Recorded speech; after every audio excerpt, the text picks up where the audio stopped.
ಮತ್ತೇನಪ್ಪಣೆ? ಮಂತ್ರಿ, ನಿನ್ನ ಚತುರತೆ ಚಮತ್ಕಾರವನ್ನು ನಾನು ಬಲ್ಲೆ. ಬಹಳ ಸಂತೋಷವಾಯಿತು. ನಿನ್ನ ಪೀಠದಲ್ಲಿ ಮಂಡಿಸು. ಆಗಬಹುದು. ಎಲೈ ದಂಡನಾಯಕ, ನಮ್ಮ ಸೈನ್ಯದ ಫಲಾಫಲವು ಹೇಗಿರುವುದು ಅದನ್ನು ತಿಳಿಸು.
ನಿನ್ನ ಚತುರ ಚಮತ್ಕಾರ ನಾನು ಬಲ್ಲೆ.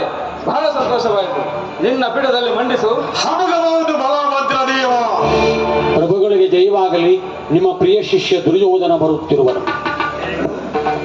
ಏನು? ನನ್ನ ಪ್ರಿಯ ಶಿಷ್ಯ ದುರ್ಯೋಧನ ಬರುತ್ತಿರುವವನೇ? ಆತನನ್ನು ಸಕಲ ಗೌರವಗಳಿಂದ ಕರೆತನ್ನಿ.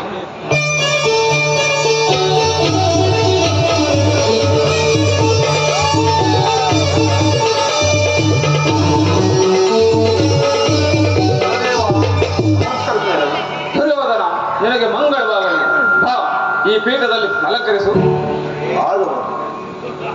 ಯಾರಲ್ಲಿ ರಾಜನರ್ತಕನ್ನು ಬರಮಾಡಿ. ಆಗಬಹುದು.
ಶಾರದೆ ಮನ ತುಂಬಿದ ಹಾಡುವಂತೆ ನವಿಲೊಂದು ಗರಿಗೆ ಜರಿ ನತ್ತಿರುವಾದೆ.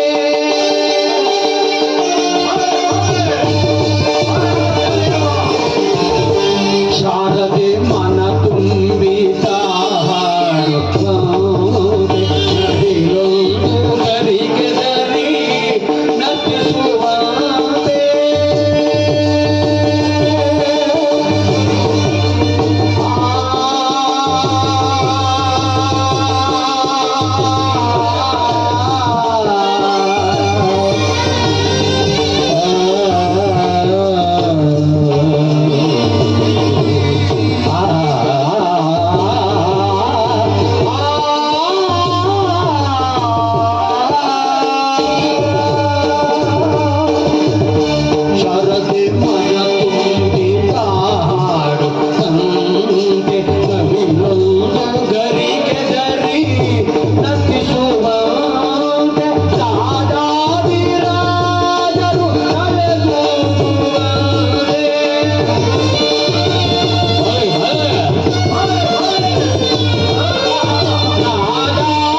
ಯುದ್ಧವು ಪ್ರಾರಂಭವಾಗಿರುತ್ತದೆ. ಅದರಲ್ಲಿ ನೀವು ನಮ್ಮ ಪಕ್ಷವನ್ನು ವಹಿಸಬೇಕೆಂದು ಪ್ರಾರ್ಥಿಸಲು ಬಂದಿರುವನು ಗುರುದೇವ. ಆದರೆ ಆ ಅರ್ಜುನನು ನಿರಾಯುಧನಾದ ಕೃಷ್ಣನನ್ನು ಅಪೇಕ್ಷಿಸಲು ನಾನು ನಿಮ್ಮನ್ನು ನಿಮ್ಮ ಯಾದವ ಸೈನ್ಯವನ್ನು ಅಪೇಕ್ಷಿಸಲು ಗುರುದೇವ. ಏನೇನು ನಿನಗೆ ಯುದ್ಧವೇ? ನಿನಗೆ ಯುದ್ಧವೆಂದರೆ ನಾನು ಸುಮ್ಮನಿರುವನೆ? ನಿನ್ನ ಯುದ್ಧವೇ ನನ್ನ ಯುದ್ಧವೆಂದು ತಿಳಿದುಕೊಂಡನು.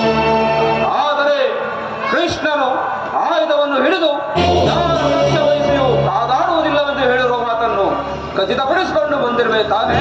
ಅದನ್ನು ಮಾತ್ರ ಖಚಿತಪಡಿಸಿಕೊಂಡು ಬಂದಿರುವ ಗುರುದೇವ. ಸರಿ, ಹಾಗಾದರೆ ಕೃತವರ್ಮನನ್ನು ಯಾದವ ವಾಹಿನಿಯೊಡನೆ ರಣಕ್ಷೇತ್ರಕ್ಕೆ ಕರೆದುಕೊಂಡು ಹೋಗು. ನಾನು ಬರುವ ತನಕ ದಳಪತಿ ವಿಚಾರವು ಆಲೋಚನೆಗೆ ತರಬೇಡ, ಎಚ್ಚರ. ಗುರುದೇವ, ನೀವು ಆಯುಧವನ್ನು ಹಿಡಿದು ಯುದ್ಧಕ್ಕೆ ನಿಂತರೆ ನಿಮ್ಮನ್ನು ಜಯಿಸುವರು.